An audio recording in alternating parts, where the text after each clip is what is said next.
Hey gamers, today we're going to look at Dice Forge. Let's check it out.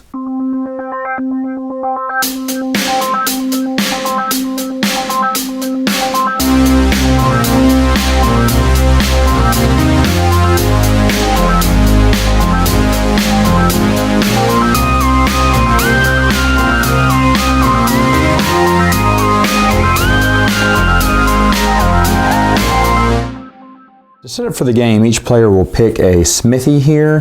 They are front and back, just depending on what type of animal you like a cool bat or a fearsome dolphin. After that, you'll place it in front of you. All players will start with 5 of the black die, which signifies ore or metal, I guess. And then first player will get this nice little anvil token, which is really nice and sturdy. You're going to put out your tokens. I just put them out here, right here, these little 2 golden tokens and the 1 green token. I also have, and you can just set this aside anywhere, but another green token with a die on top of it there. You will shuffle a big deck of gather cards and only deal out 11. Each game will always be vastly different in the areas that you can go every turn. Same thing with the craft cards. You're going to craft according to how many players are in the game. So if it's a 2-player game, it's 9, 3 players, it's 10, 4 players, I believe it is 13. Yeah, the game does tell you what's what. They have little areas on the board of where you'll put the ore, the magic die, the gems, and the wood. So you'll put the dice in those respected areas. And then you are ready to play. As you go through the craft cards, though, you will put those in ascending order with the lowest number values down here below and the higher ones up here, so people can see what's going forward here. Now, the game is very simple. What you're going to do is you're going to start with the drafting phase, and what each player is going to do is they're going to draft one of these cards and take either the top or the bottom action, either using their die or just doing what it says. So, for instance, these are very self-explanatory. If I put 2 of any die there, that's why it's white, I will get 2 black die. So if I was to take this one, put it over near my smithy, and add 2 of any die to it, I could take 2 from the supply and I would add it to the smithy, meaning I couldn't roll it this turn. I'd have to wait a new turn. Now after my turn's over, we flip over another one and we'd move on.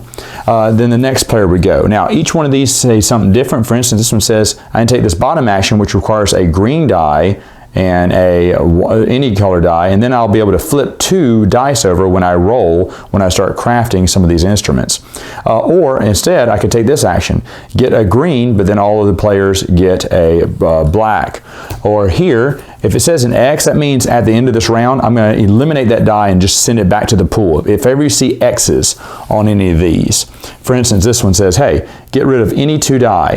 This one you'll be able to keep at the end of the round. This one will be gone at the end of the round. You'll get 1 green die, and that symbol means you get to place it in your hand. Now, all the symbols are very self-explanatory. The rule book does tell you what's what, but to be honest, after the first 2 rounds, you'll understand what everything says. It's very simple.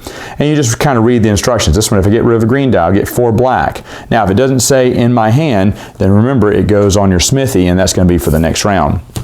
Now you keep going until all players pass. They just can't take action if they want to pass. The first player who passes, they get a choice. They can get 1 black die, which they can roll this round, or they can get this little token, which is a +1 on 2 of their dice. And that's going to come in handy later on.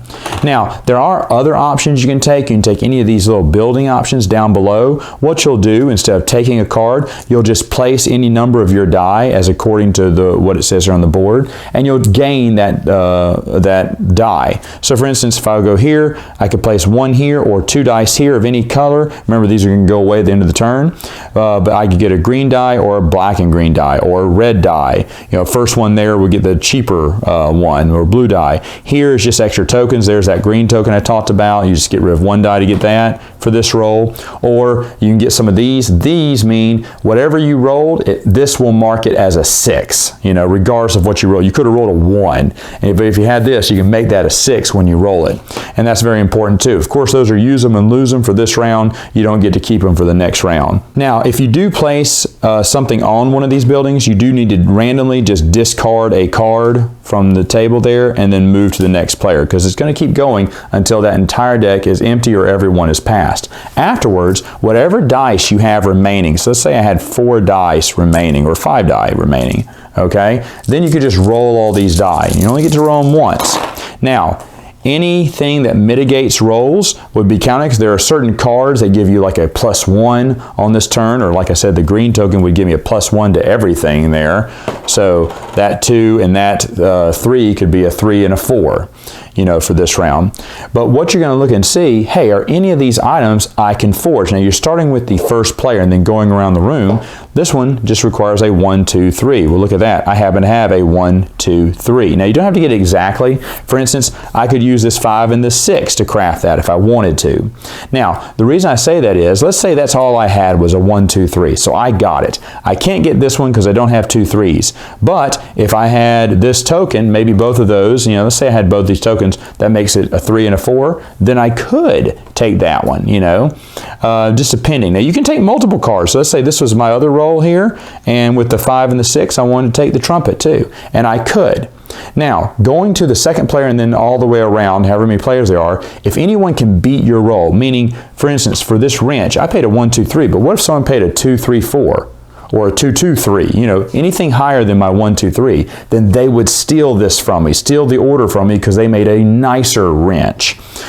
So being last lets you see if you can beat the other roll that the other player made. Now, if no one claims it, then I will claim it, and I will claim, if no one can beat these rolls, I claim both cards. However, any cards that are claimed will go into your area. You're going to get the points for those, and then you're going to deal out the next 2 in line. As you see, as it gets harder, you're going to need more and more colored die, so you're going to have to upgrade your die either through the cards here or through the buildings here.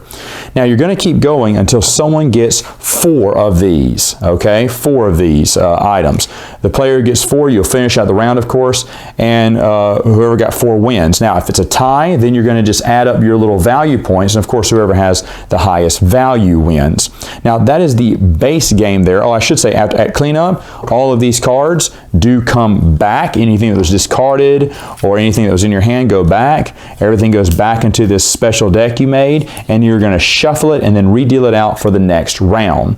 You're going to keep going like that until someone has gotten 4 crafted items. Of course, any dice that were on these X's would go back into the supply, and any dice that was on your smithy would now go into your hand this round. So you're always going to be building up your dice or upgrading them for bigger and better ones as the game goes along. Now that is the base game.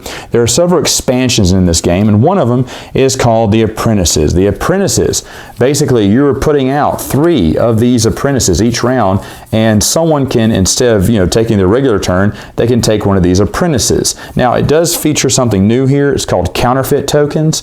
If you're able to get 3 of these counterfeit tokens, you can automatically take the lowest numbered card here. So if I got 3 counterfeit tokens, I can claim the horseshoe because it's the lowest one. So I got the horseshoes. And so that's just another way you can claim stuff there. That's with counterfeit tokens. But each of these do different things. You have to activate and use them in order to gain another one. You don't have to use it that round, but whenever you do use it, you have to use this one first before you can get another one. But, and like I said, there's only 3 out every round, but they do different things. And again, this is very self-explanatory. It'll say what it'll do over here and what color die you need to put down, or 2 of any other color, just to get rid of them. But these apprentices can basically help you forge different items as you go along. Now it does come, all of these little expansions come with extra cards as well. The next expansion is called Glassworks. You have a glass die now. They're kind of teal colored there. You have 2 yellow die because there's a card that will let you take these yellow die, which are 8-sided die, so you can roll even higher on some of your rolls. They have Glassworks areas. Somewhat to these buildings, you'll lay these out a way they can easily get some glass tokens. And on my board here, there is also a place for glass tokens. Glass dice will go there. There's going to be some extra things you can sort of shove into your deck that deal with glass. Anytime you're dealing with glass, when you build something out of glass, those dice do not come back to you. They just go back to the general supply. So glass isn't everlasting. Another mini expansion is called gold. You see we have gold dice, and there are ways to get gold dice, and there are things, it comes with extra cards here and with extra areas that you can play out on the board, like gold mines, where you can go get some gold. Gold can count as any miscellaneous resource that you need to build other things, forge other items. There is one die I thought was miscolored at first, but this little golden, I don't know if you can see that. It looks just a little bit different, it has the 2 there. That is a special die. What this good deeds die does, it's a sparkly yellow die, is at the end of the round, if you give up, if you just give up dice, because you may have extra dice you're not using, if you give up a number of 10 or higher, you get the good deeds die. Now, if multiple people are doing it, it's whoever has the most highest pips on their things. It has to be above a 2. So if I had these 4 die, that would be 8 times 3 is 12 plus 13. If no one could beat a 13, then I would get the shiny little good deeds die for that round. What is a good deeds die? A good deeds die will count as anything. It's just an extra die that you can roll for the next round. Just a nice little way to get rid of some cards. I should also mention with gold, whenever you roll it, any 1s, 2s, and 3s automatically flip over to 4s, 5s, and 6s. So gold will always be a higher value as well. So that's the gold expansion. The next one is the Queen's Jubilee. It's just a packet of extra cards you can play, extra scenarios. I should say that each one of these expansions comes with extra scenarios as well. Also will come with some clear dice here. Now I've mixed this with a few other things here. This is a cemetery die that's included in one of the cards. These are a library die, which is included in one of the cards. But these are clear die that everyone can get, and they can symbolize any different resource. But basically it's just an extra pack of extra cards you can shuffle in your deck, of extra things, items you can forge, and gather cards, places you can go. And next up is the Masterworks expansion. This is actually the newest one from the date of this video here. It comes with extra cards, extra scenarios, and it comes with visitors. There are visitors from the north, south, east, west that you'll be doing, and you can tell from the back of their card, but you're going to place out 4 of these visitors. Now, visitors are only coming in for that 1 turn, so you can get your visitor now, and you can do their special ability. Like this guy, he'll give you a +1, and then if you get rid of any die, you can get a 6 token. That's really nice, the Sultan. Now, they're all like this, but once you use them for that round, they're gone because they're visiting, they're passing through, and you won't see them again. Each one of these cards are very self-explanatory. Visitors are a great expansion, kind of helps you do a little bit extra stuff. Of course, there's extra items in there to forge, extra gather cards to go to, because there are a lot of different colored dice. There's Grimstone, there is Borealis, there's Hearthwood, I believe, and then some kind of deep ore, the blue and black ones. As you see, they're kind of a mix of different colors, and that's because Heartwood is a mix of rubies and wood, whereas magic and ore are the blue and black die, which is it can replace any one of those 2. Borealis can replace any of these types of items, any of the base ones you see here, including glass.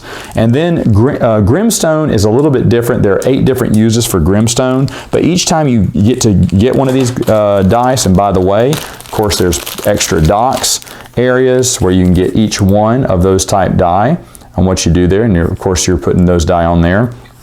Once you achieve that, once you get one of those, what you're going to do is you're going to take the corresponding card and place the die on top of it. Now, to be honest, for the other 3, they're just normal, but for Grimstone, they do have about 8 different uses for it, so you'd shuffle these around and hand them out.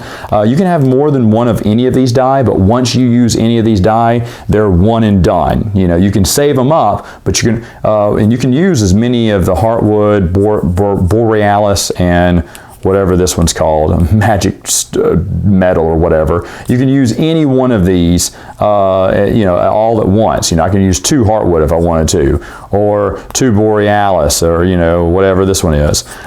So but the Grimstone, because it's so volatile, you can only use one of them when you're forging per turn. You can have multiple in your deck, and by the way, whichever one you pull off the card, that is the special ability. You can't just change its special ability. You have to pull it off of that exact card. But then, of course, it just gives you extra ways to forge your die. And basically, that is the game. I should also mention that it comes with counterfeit tokens from one of the earlier expansions. I didn't show that earlier. And for some reason, the last expansion came with this. And there's nothing in the rulebook that says what this is. Final thoughts. What do I think about the game?